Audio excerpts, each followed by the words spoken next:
What's up, everybody? Welcome back to Clint's Hot Props UFC Abu Dhabi edition. We're going over the card and we're pointing out some notable props. We're going to try to hit these bad boys right. We're looking for even monies if we have to. We're looking for actual scores.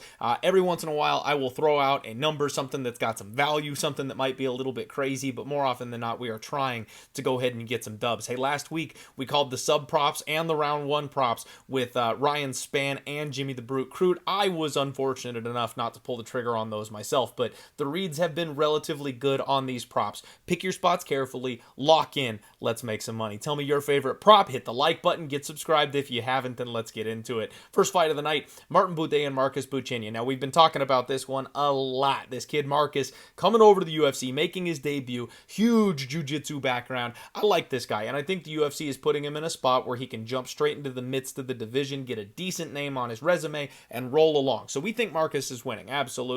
The question is how, right? So he's a primary grappler. He's a big-time jiu-jitsu player. And this guy wants to get on top of Martin Budet and finish him that way. So the submission prop is what is absolutely getting hammered. This thing is down to minus 105 at this point. Obviously, that makes sense. Big-time submission artist, get on top of a guy, show him there's levels, and call it a day, right? However, if you actually go back and you watch some of Marcus's tape, he beats people up. Like, he gets on top of you and he looks to soften you up with ground and pound. He is not necessarily simply hunting chokes when he's up there. So if Martin Budet doesn't roll over and give up his neck like immediately, I just got to point out that Marcus by KO is plus 650. I mean, you get even money on the sub. The KO is plus 650. Those numbers just feel so lopsided to me for a guy who looks like sometimes he just feels like hurting people. You know, Martin Budet is 15-2. The only time he was finished was actually a TKO. Now, it was Shamil. That's a standing knockout. That's not the same thing.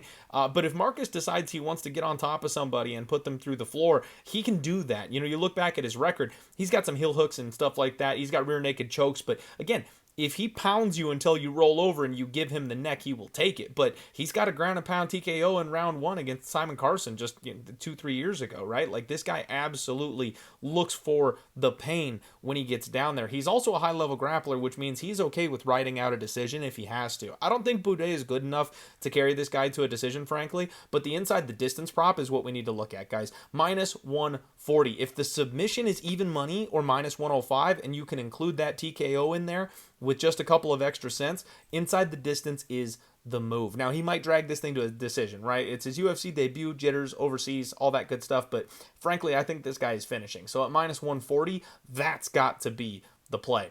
Muhammad Yaya and Steve Nguyen in the next fight here. You guys know I've got a little bit of that tinfoil cap syndrome this week. I'm looking for an angle on Muhammad Yaya. I want to see that first round. I want to see if maybe Yaya is able to not get figured out by a guy like Nguyen. I think Nguyen is kind of a bum, but we're looking at props, right? You can't play props mid-fight. You can't live bet props. So we've got to look at these ahead of time. And the one that's kind of jumping off the page to me, Muhammad Yaya by decision. I know that sounds crazy. Yaya is not a decision machine. Yaya is a finisher. When he is in charge, when he gets a win, it's more often than not he is finishing his opponent. But he's got 3 decision wins lifetime, so he can go the distance. In fact, his fight with Tuhari right before he got signed by the UFC, he did go the distance for a title in that one. So he lost to Trevor Peek via wrestling. That's not something I believe Steve Nguyen is going to be able to do. And I don't think Steve Nguyen has the striking of a Kiwi Fernandez. This guy does get in people's faces. He does go for broke. He has knocked some people out. He's been knocked out himself because of that. I mean, getting flying kneed by Elon Cruz is not a good look, but it was in round 3 on Dana White's Contender Series.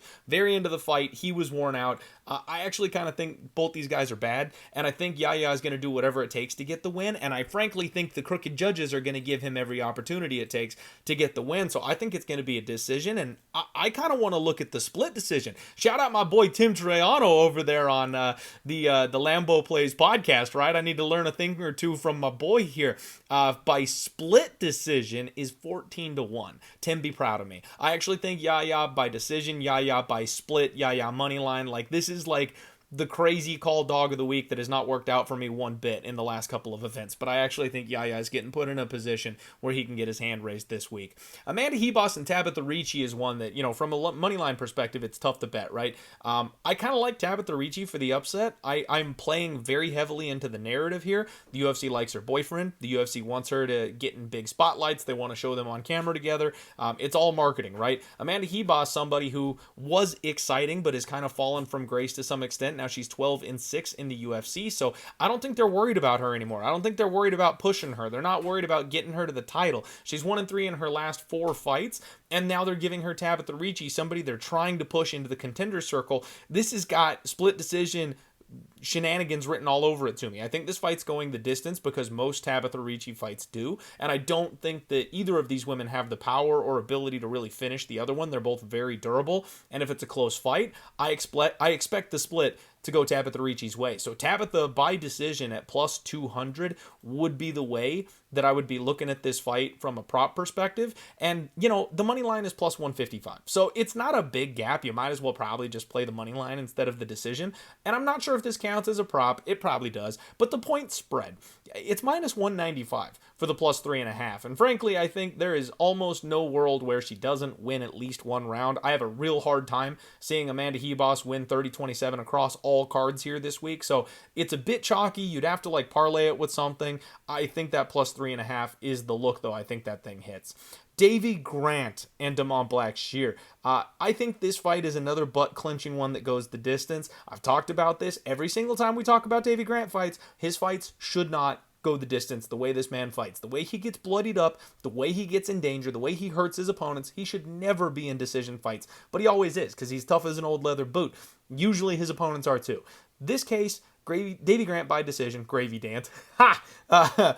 The decision prop is plus 500 for my boy Davy Grant. If it's close, if it goes the distance, he's probably doing the better work. Now, Damon Blackshear has a big grappling advantage here in this fight. We know Davy Grant's takedown defense is sus. So I think the submission prop for Damon Blackshear at plus 200 is something worth looking at. And you know what? If you think Damon Blackshear is just still a little too chinny for your liking, the 9-1 on Grant by KO TKO, I wouldn't hate anybody for taking a sprinkle. So there's props all over that fight that you really could make an argument for depending on what you like. Muslim Celikov and Carlos Lial. Lial by KO. Minus 145.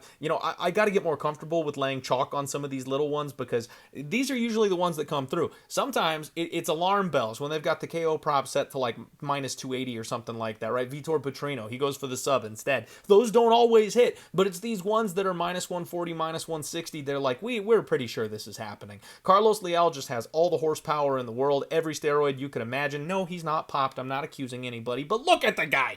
And then he's taking on 47-year-old Muslim Celikov, a guy who's been KO'd by anybody who's not an age-appropriate opponent recently. Yes, he's still got the spins. He can spinning heel kick anybody if he wants to, but I think he's slowing down. Lial is proving he's UFC caliber, and if he gets going in this fight, he should find a finish. So Lial by KO is the move here.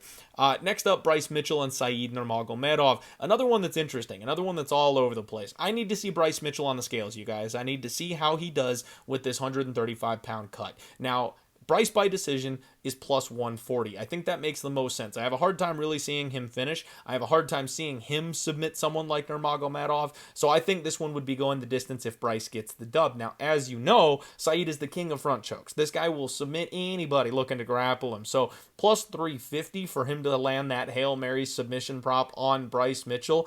It's not a bad look in my opinion. I've got a hard time seeing Said win a decision in this fight. If Bryce is able to hang around for the full 15, I think it's sub or decision Bryce versus Said. Those two make a lot of sense. They're both plus money. If you're one of those people that likes to play both sides to lock up a small profit, this might be the kind of fight where you can do that. I don't personally like that approach, but I know people have some success with it. Nikita Krylov and Bogdan Guskov.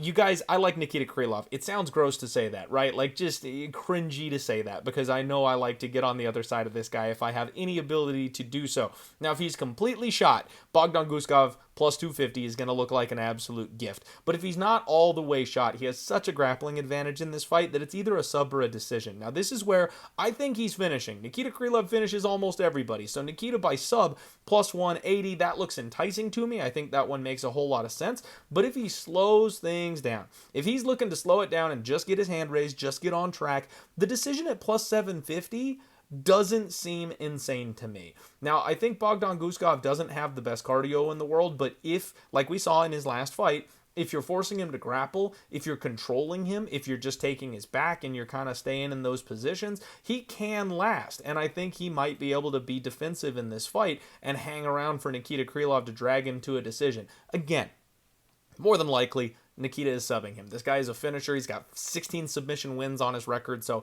it would be a bit of a long shot. But again, one of those ones where if you want to do a dual chance type thing, or if you want to play both and sprinkle just in case he doesn't quite get that finish, I think Nikita Krylov subs him pretty easily.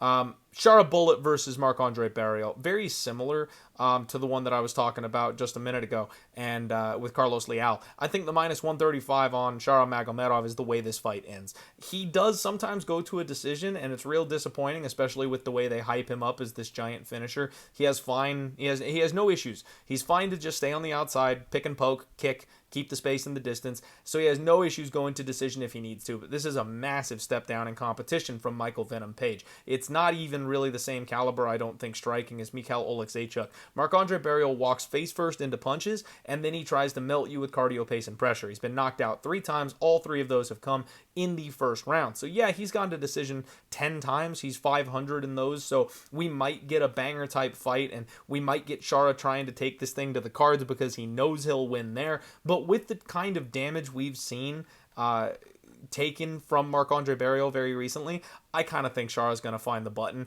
Now, is it going to be round 1? I'm not so sure. Probably round 2, round 3, but I think minus 135 KO for Shara, that's probably the way I would look. I don't have a ton of props that I like on the main and the co-main event.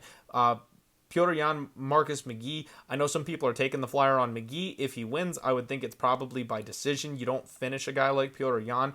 Same thing with Yan, but decision at minus 185 for a guy that gives up the first round every single fight. Can't do that. You just can't go there, right? I don't like that number, so it's kind of dog or pass, unless you want to play like a split decision prop or something like that, which in a Yan fight is very possible. Robert Whittaker and Reiner de Ritter. I think Rob either buries this guy by knocking him out, or Reiner gets a sub. I do think we see some kind of finish in this fight, so I could see Reiner getting on top of Rob Whittaker and doing something like Dreykus and Hamzat have done, find his way to a sneaky submission. But Rob, if he still has some gas in the tank and isn't shot, probably keeps the distance, probably picks and pokes at this guy on the feet, and I actually think it's probably a later TKO because we have seen Reiner take damage. In his fight against Gerald Meerschaert, he was getting dragged deep in that fight. He was taking big shots from a guy like Gerald, and then it was just kind of a game of exhaustion in round 3. So if this fight gets into the championship rounds, I could absolutely see Robert putting him down in those late rounds.